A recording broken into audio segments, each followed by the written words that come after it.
काशीराम ने बहुजन समाज को राजनीतिक रूप से संगठित करने में महत्वपूर्ण। नमस्कार दोस्तों, स्वागत है आप सभी का एक और नई एक्सप्लोर वीडियो में। आज मैं नोएडा की एक ऐसी जगह पर पहुंच चुका हूं जिसके बारे में आपने ज़रूर सुना होगा।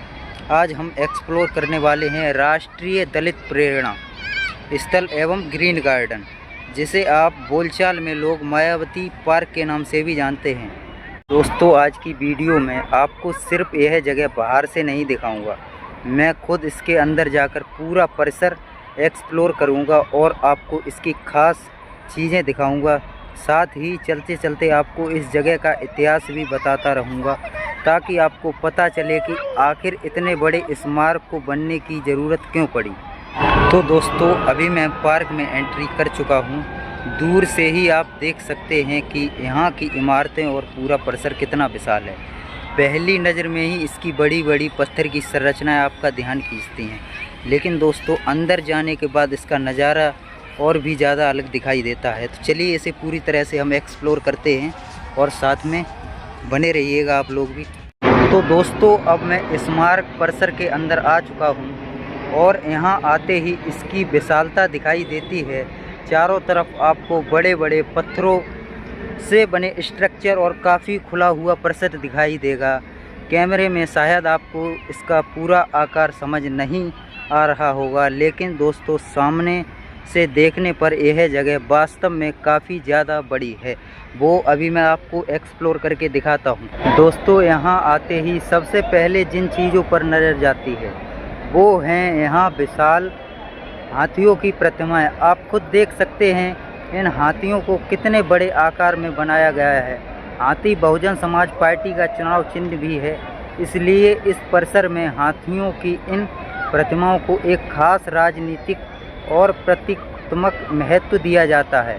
तो चलिए फ्रेंड्स, इसमें पूरी तरह से हम एक्सप्लोर करते हैं, बने रहिए आप हमारे साथ। तो दोस्तों, यहाँ आने पर आपको सिर्फ एक पार्क जैसा माहौल ही नहीं मिलेगा, बल्कि कई स्मारक और प्रतिमाएं दिखाई देंगी। इनमें उन लोगों को सम्मान दिया गया है जिन्होंने सामाजिक समानता और अधिकारों के लिए काम किया है। इस वजह से इस जगह को केवल घूमने की जगह के बजाय सामाजिक और राजनीतिक इतिहास में जुड़ा एक स्मारक परिसर भी माना जाता है। तो फ्रेंड्स, बने रहिए वीडियो में, आज हम पूरी तरह से इसे एक्सप्लोर करते हैं।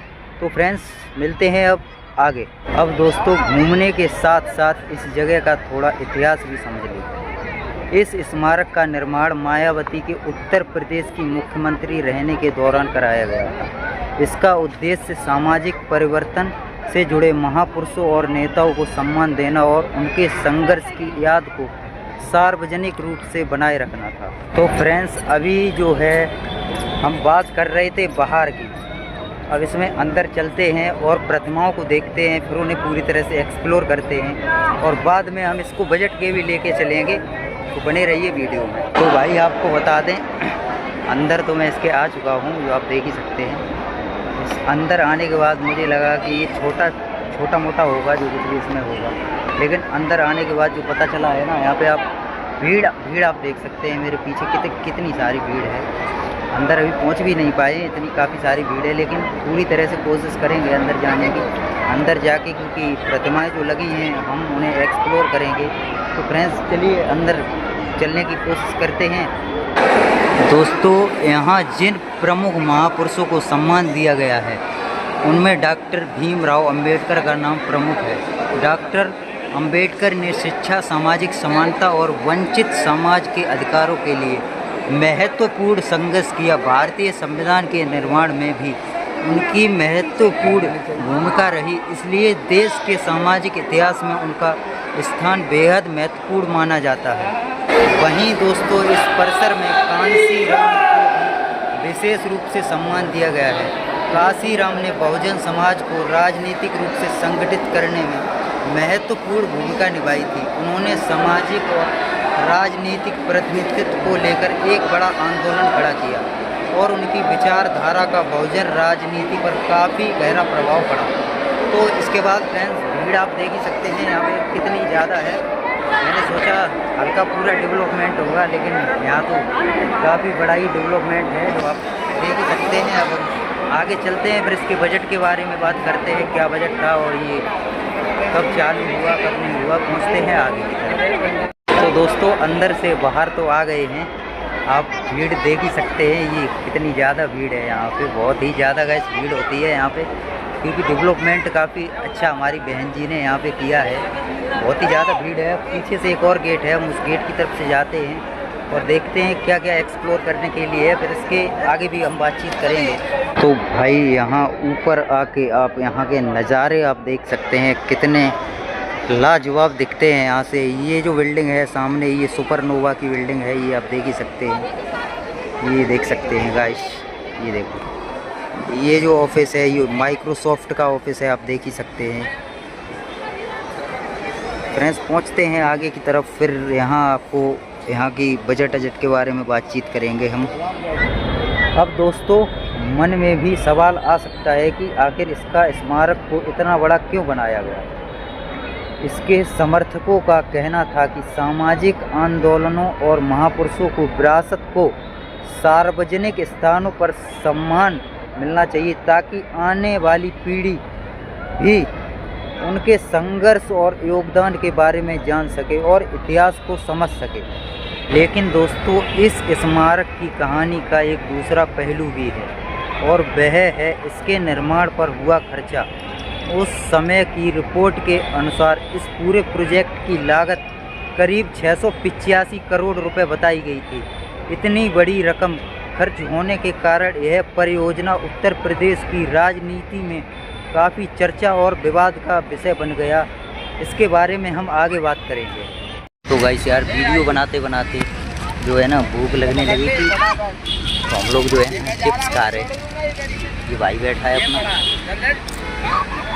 चिप्स खाने के बाद अभी और भी कुछ बाकी है, इसकी चर्चा में हम बात करेंगे। मिलते हैं आपको आगे। इस प्रोजेक्ट को लेकर विरोध करने वालों ने सरकारी पैसे के इतने बड़े इस्तेमाल पर सवाल उठाया। उनका कहना था कि इतनी बड़ी रकम को दूसरे विकास कार्यों में भी लगाया जा सकता था। वहीं दूसरी तरफ समर्थकों का तर्क था कि सामाजिक आंदोलन और महापुरुषों की विरासत को सम्मान देने के लिए बनाए गए स्मारकों को सिर्फ खर्चे के नज़रिए से नहीं देखा जाना चाहिए। दोस्तों इस प्रोजेक्ट को लेकर सिर्फ पैसों का विवाद नहीं हुआ था, बल्कि पर्यावरण को लेकर भी सवाल उठे थे, क्योंकि यह क्षेत्र ओखला बर्ड सेंचुरी के आसपास स्थित है। इसलिए निर्माण को लेकर पर्यावरण संबंधी चिंताएं सामने आईं। इस मामले में कानूनी विवाद हुआ और मामला आखिरकार सुप्रीम कोर्ट तक पहुंच गया, जिसके बाद निर्माण को लेकर कई महत्वपूर्ण बातें सामने आईं। सुप्रीम कोर्ट के सामने मामला पहुंचने के बाद इस प्रोजेक्ट पर कुछ समय के लिए रोक भी लगी थी। बाद में अदालत ने कुछ शर्तों के साथ निर्माण को आगे बढ़ाने की अनुमति दी।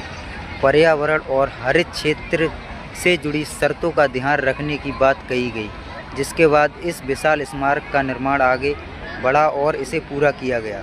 कई विवादों और चर्चाओं के बाद आखिरकार 14 अक्टूबर सन 2011 को इस स्मारक का उद्घाटन किया गया।